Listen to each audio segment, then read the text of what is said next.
بسم اللہ الرحمن الرحیم۔ آپ سب کو دیکھ کے ایسی چند کچھ بھولی بسری چیزیں ذہن میں آئیں۔ اب نہ تو کوئی مطالعہ ہے نہ کتب بینی ہے، محفل اور مجلس کے مناسبت سے کوئی چیز اچانک اللہ تعالیٰ ذہن میں ڈال دیتا ہے تو وہ کہہ دیتا ہوں۔ تو آپ کو دیکھ کے نا وہ مجھے ایک شعر یاد آیا، چند شعر یاد آئے۔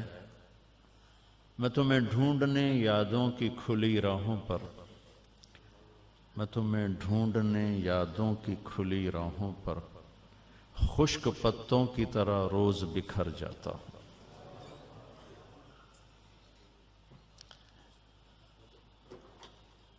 دیکھو، اولاد ماں باپ کو بھولتی ہے، ماں باپ اولاد کو نہیں بھولتے، یہ اس کائنات کا قانون ہے۔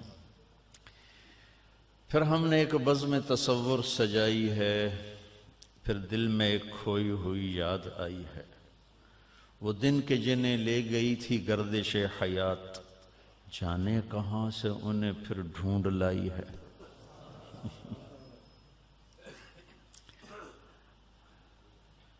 عرب، اب ایک دم تھوڑا تو ادھر ذہن چلا گیا۔ عرب متنقل قوم تھی، کبھی یہاں کبھی وہاں، جہاں خیمے گاڑتے تھے ایک شہر آباد ہو جاتا تھا۔ پھر ہر قسم کا رطب و یابس وہاں چلتا تھا، محبت بھی، نفرت بھی، جنگ بھی، صلح بھی، عشق بھی۔ پھر جب وہاں پانی ختم ہو جاتا، چارہ ختم ہو جاتا، تو وہاں سے وہ خیمے اکھاڑتے پھر کہیں اور جگہ چلے جاتے تھے۔ جب کبھی وہاں سے گزر ہوتا کسی کا اور اس کی رگے شیر پھڑک اٹھتی تھی، تو پھر وہ اس سارے منظر کو اجڑا ہوا دیکھ کر اور پرانی یادوں کو جوڑ کر وہ اچانک فی البدی شعر کہا کرتے تھے۔ تو جو مشہور قصیدہ ہے امرؤ القیس کا، وہ بھی اسی سے تعلق رکھتا ہے۔ اس کی جو تشبیب ہے، اس کا پس منظر یہ ہے کہ شاعر اپنے ساتھیوں کے ساتھ ایک وادی سے گزرتا ہے جو سقط و لوا کے درمیان ہے۔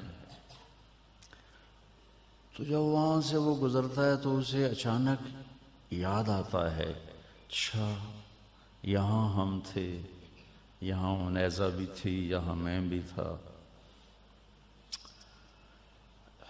ایک اور شعر یاد آ گیا متنبی کا، وہ اس کو پہلے بتا دو۔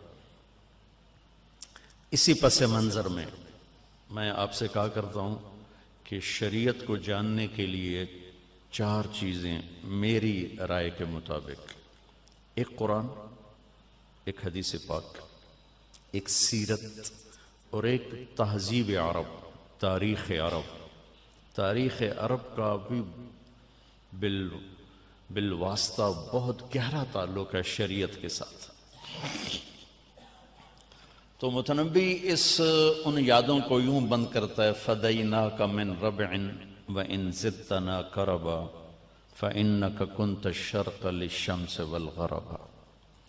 وہ کہتا ہے کہ اے وادی، میں تجھ پہ قربان جاؤں، تجھے دیکھ کے میرا غم بڑھ گیا ہے، اس لیے کہ تو کبھی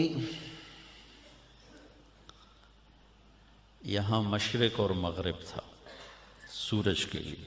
سورج کے لیے مشرق اور مغرب کا کیا مطلب ہے؟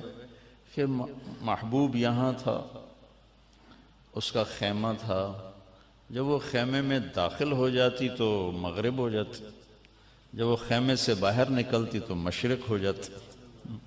اس کا نکلنا فَإِنَّكَ كُنْتَ الشَّرْقَ، نکل آئی تو شرق ہو گیا، لِلشَّمْسِ اندر گئی تو غرب ہو گیا، فَإِنَّكَ كُنْتَ الشَّرْقَ لِلشَّمْسِ وَالْغَرَبَ۔ تو اس کو متنبی نے زیادہ، امرؤ القیس نے زیادہ فصاحت کے ساتھ بیان کیا گیا۔ تو تو اس نے یعنی اب چشم تصور اب یہاں آئے ہیں، اس لحاظ سے اچانک چیزیں آ گئی ہیں، مجھے کیا کہنا تھا وہ تو اب ادھر ادھر ہو گیا۔ اب یہاں آیا، آپ نے دیکھا منظر، خیر یہاں تو اجڑا نہیں، پہلے سے آباد ہے، پہلے سے